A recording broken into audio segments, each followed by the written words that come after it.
When deliberate publication of fake news becomes the norm, it is nothing but disinformation. During this India-Pakistan escalation of military action, what many news outlets have done is bordering close to peddling the enemy's narrative against all national interest. Take a look at this fake news published by the Hindu.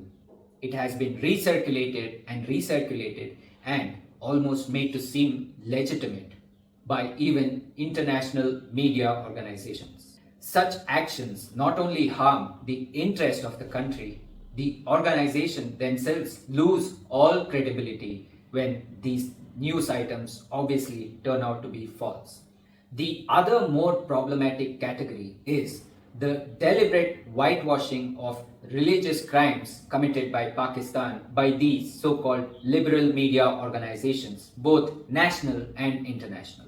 The BBC constantly likes to harp on and on about press freedom, but when it comes to reporting sensitive issues such as the Pahalgam terror attack, the BBC fails to acknowledge the status of Jammu and Kashmir, marking it as India administrated Kashmir. How would you like it if we called Scotland as England occupied Scotland? Even the CNN has been deliberately misrepresenting information about the escalation of tensions between the two countries. When there is no news about the downing of Indian jets, the CNN quotes an international source to say that Indian Rafale plane was downed by Pakistan.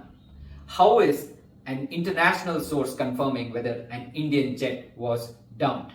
This beats total logic, but the CNN is continuing to go ahead with this kind of fake news peddling and irresponsible reporting. The CNA News, based out of Singapore, is yet another source which is peddling the narrative of Pakistan internationally and in India.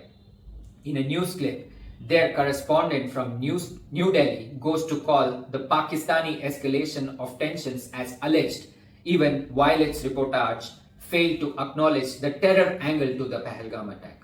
The whitewashing of a crime is something that they regularly practice. They call it militant attack or incident.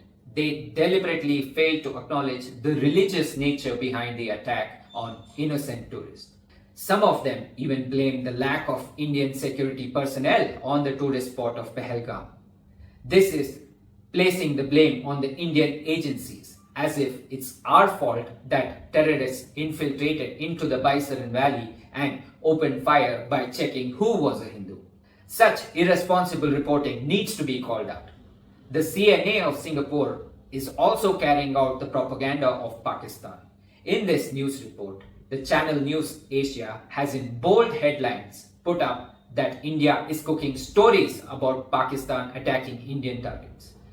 While that was the problem with the international press, even Indian news outlets are not bad.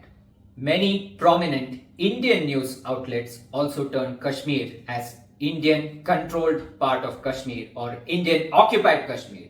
Nothing is more demoralizing and insensitive than your own people telling the narrative of the enemy. While one regular misinformation peddler, The Wire, has been blocked in India, there are many more which deserve to be banned outright. What they are doing is nothing short of treachery. What can you do as a consumer? Recognize their pattern, stop following them, report them, remember their pattern and hit them economically where it hurts. Hope you enjoyed this video. Thank you.